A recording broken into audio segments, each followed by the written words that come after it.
নমস্কার বন্ধুরা, আজকে আমি আমার একটু খুব পছন্দের বনসাই নিয়ে আপনাদের সামনে চলে এসেছি। বনসাইটিকে আপনারা ভালো করে একটু লক্ষ্য করুন, তাহলে এর শোভাটা আপনারা দেখে অনুমান করতে পারবেন। আগেকার দিনের পুরনো যে হাভেলিগুলো বা বাড়িগুলো যেরকম থাকতো, আর সেই পুরনো বাড়িগুলোর মধ্যে বট পাকুড় জাতীয় আমাদের দেশি গাছগুলো তাদের যে অধিকার বিস্তার করত, তাদের শেকড় শাখা পোশাখা দিয়ে সেই দেয়াল চিরে চিরে তার যে মায়াজাল বিস্তার করত, ঠিক সেই রকম একটা রূপ আমি কল্পনা করেছি এই গাছটির মধ্যে। একটু কাছ থেকে দেখাই বুঝতে পারবেন। দেখুন এই গাছটা মানে এটা অ্যাকচুয়ালি একটা পুরনো একটা ছিল, মানে ঘরের মতো, সেটাকে রিইউজ করেছি আমি, এখানে ব্যবহার করেছি। আর এই গাছটিকে দেখুন, আসলে গাছটি একটু ক্লোজ করে দেখাই আপনাদের। মানে গাছটির একটা ইতিহাস আছে। গাছটা মানে গাছটি আমার আগে নিচের অংশটা ছিল, মানে এই দিকটা দেখতে পাচ্ছেন যে এই দিকটা, এর নিচের দিকটা থাকতো। আর এই যে গাছটা দেখতে পাচ্ছেন ওপরে, এটা একটা বেল গাছ। তো এই বেল গাছটার একটা বেল পড়েছিল এই গাছটার মধ্যে ওই নিচে থাকাকালীন।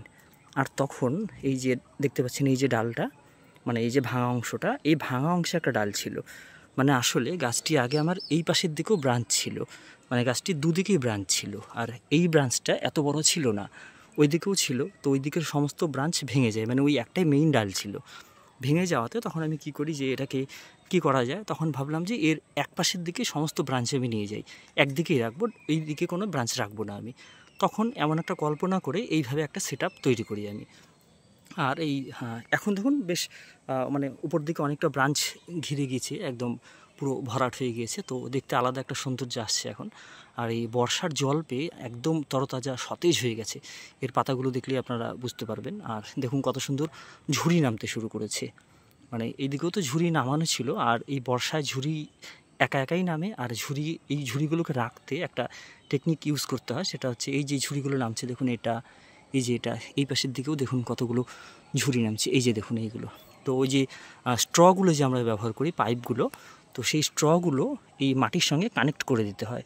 এই মাটির সঙ্গে কানেক্ট করে দিলে, আর ওর মধ্যে জল দিয়ে আর হালকা একটু মাটি যদি দেওয়া যায় বা কোকোপিট একটু দিয়ে দেওয়া যায়, তাহলে ওই স্ট্রর মধ্যে দিয়ে এই যে ঝুড়িগুলো আছে সেগুলো খুব তাড়াতাড়ি নিচে চলে আসে। আর এই ঝুড়িগুলো যখন এই পাশ দিয়ে ভাবুন নামবে, এরকম মোটা মোটা হয়ে যাবে একটা সময় গিয়ে। যখনই মাটি পাবে তখন এইরকম মোটা মোটা হতে শুরু করবে। আসলে বনসাই তো একটি জীবন্ত শিল্প, তো একদিন দুদিনে এই বনসাই হয় না, তৈরি হয় না, দীর্ঘমেয়াদী একটা প্রক্রিয়া এটা। তো ভাবুন জাস্ট যে আজ থেকে আরও 2-4-5 বছর পর এই গাছটা যখন তার সমস্ত এই রকমের ঝুড়িগুলো নিয়ে এই পুরো বাড়িটাকে যখন ঘিরে ধরবে, ধরুন এই বাড়িটার ভেতর দিয়ে শিকড় নামাবো যখন, বা বাড়িটার ভেতর দিয়ে যখন শিকড়গুলো নেমে এসে, মানে ঝুড়িগুলো যখন শিকড়ের মতো হয়ে এসে এদিক দিয়ে বের করতে পারবো, আমার কল্পনায় রয়েছে সমস্তটা।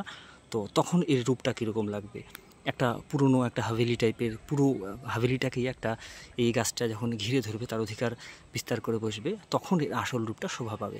তো এটা আরও মানে লং প্রসেস, এটা আরও 1-2 বছর এই গাছটাকে নিয়ে কাজ করতে হবে। তো তখন আশা করি এর রূপটা আরও ভালো লাগবে। আর সবচেয়ে বড় কথা যে মানে যেটা অসুবিধা, প্রবলেম ফেস করতে হয় আমাকে, তো আমাদের এখানে ভালো বনসাই পট পাওয়া যায় না। মানে এই গাছটার জন্য আরেকটু বড় পটে দিলে একটা মিনিয়েচার একটা আলাদা কিছু মানে তৈরি করা যেত, ক্রিয়েট করা যেত এর মধ্যে। তো সেটা একটা বড় সমস্যা, যার জন্য অসুবিধা হচ্ছে আমার। তো যাই হোক, আমি আমার সাধ্যমতো চেষ্টা করব বনসাইটাকে একটি মানে আমার বেস্ট যতটুকু আমি পারি ততটুকু মানে দিয়ে বনসাইটির আসল রূপটা বের করে নেওয়ার, মানে আমি যেই কল্পনা করেছি যেরকম একটি বনসাই, তো সেরকম একটি মিনিয়েচার আমি তৈরি করতে পারবো আশা করি। তো আগামীতে এবং সেটি আপনাদের আরও বেশি ভালো লাগবে।